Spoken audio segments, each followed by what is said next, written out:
Hey guys, it's Ryan here from the Private Banking Forum, just doing my daily live journal.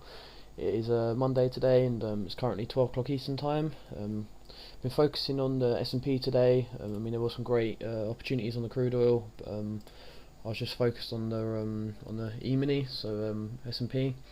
So what I was looking at going into today's open was a long bias. I mean, we see some rotations overnight. I mean, this was Friday's price, and overnight since the Sunday open, we've seen this rotation higher to the sort of 62s area, and we see it sell off back down to an area. And with my bias, I was looking at this. I was looking at the overnight low reference point, and I was looking at this ledge from Friday.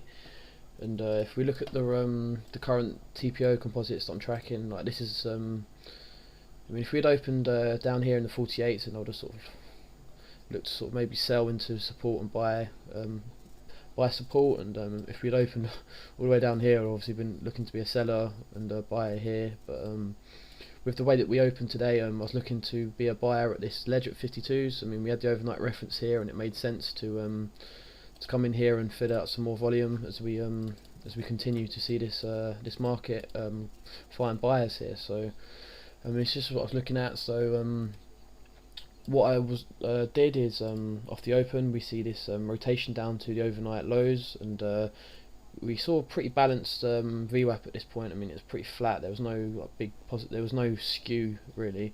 So obviously in this scenario, we leaned off the extremes, and also we had the previous value area here. I mean, we had the previous value area from Friday, and I just split out these TPOs so I could see some clear sort of support levels, and this also is ETH Vwap value area. So I mean, this is an important area here. And so what I did is, like I said, we came down, and I basically lifted the offer at 53s, and managed to get scaled out pretty quick here into Vwap and above the Friday's highs. So we took a peak above Friday's highs.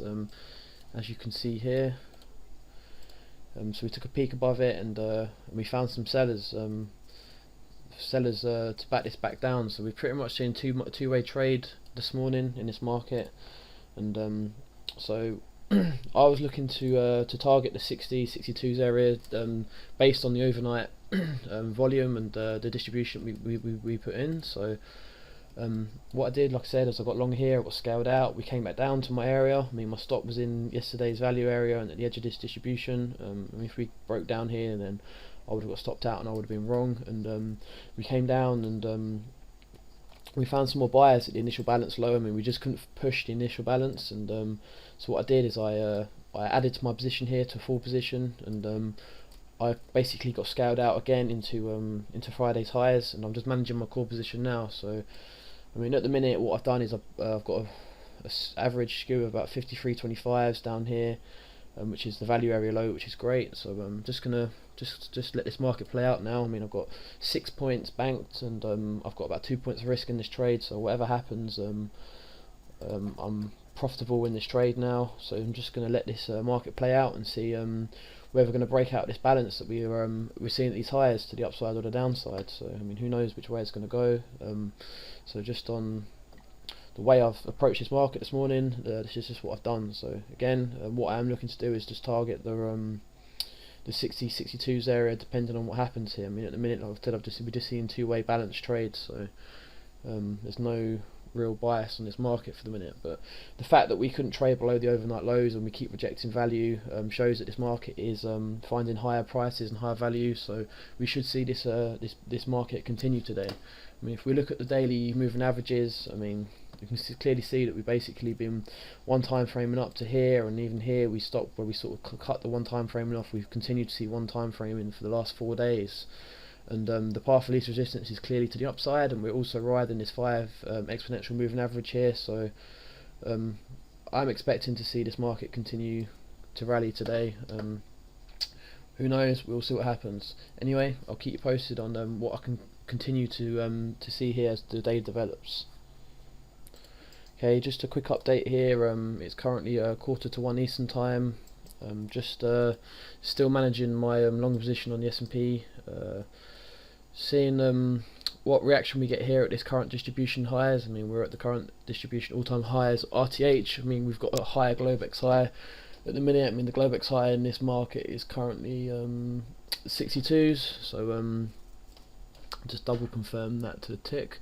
62 and a quarter is a Globex highs, all-time highs in the SP 500 at the moment. So just seeing what reaction we get here, like I said, to this current distribution high. I mean, see if we put an excess in, or we push away from this current distribution and form a new distribution higher here. So I mean, just a couple of things I'm keeping an eye on. I mean, regards the target on this trade, I mean, if we break out of the initial balance high, then I'm probably going to just look to target the first IB extension, possibly at 1760 and a half. See what sort of reaction we get here. But I mean, we are at the extreme of today's current distribution, and we are just breaking out of this current developing value here. So just keeping a close rein on this, and going to try and take this profit efficiently. Anyway, I'll keep you posted on what I end up doing here. I mean, if we do see sellers respond here and push this back into developing value, then I might just close this position out and call it a day for the moment here. So anyway, I will keep you posted. Okay, just going to finish off this video now. It's currently sort of 10 to 4 Eastern time, pretty close to close now. I mean, what I did on this last trade is I had my order at 60.25, and we came up to 17.60, and I never got filled, and I basically just got out on the break of this 1.5 standard deviation at 58 and 3/4. So still managed to catch some good a good run on this move, but I just never got we just never tested the first type extension. We just stopped 2 ticks in front of it. So I mean, I actually put my target a tick in front of it to make sure I got filled here, but it just we just never see the follow through to the first IB extension area. So yeah, so that was it pretty much. That one trade.